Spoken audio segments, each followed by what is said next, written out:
drawing of the amulet.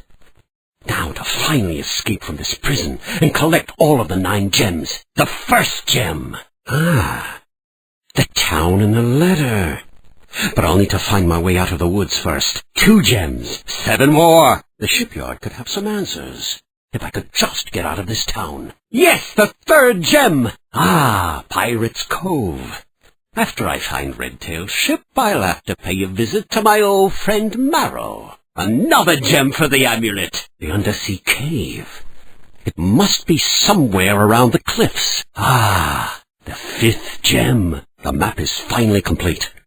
Now I'll have to find my way out of these caves to the temple on Tiger Island. That's 6 gems. Now, to find Redtail. Thanks to Redtail, there's only 1 gem left. The final gem.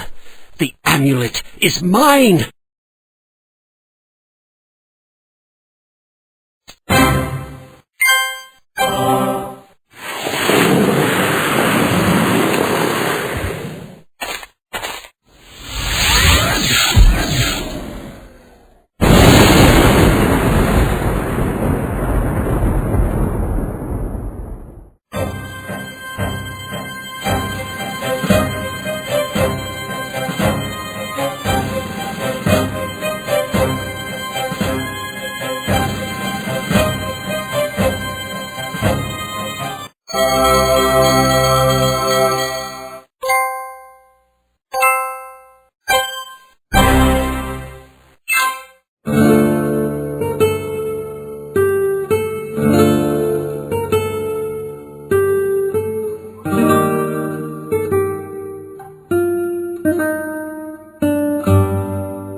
Mirror, mirror on the wall, who's the handsomest cat of all?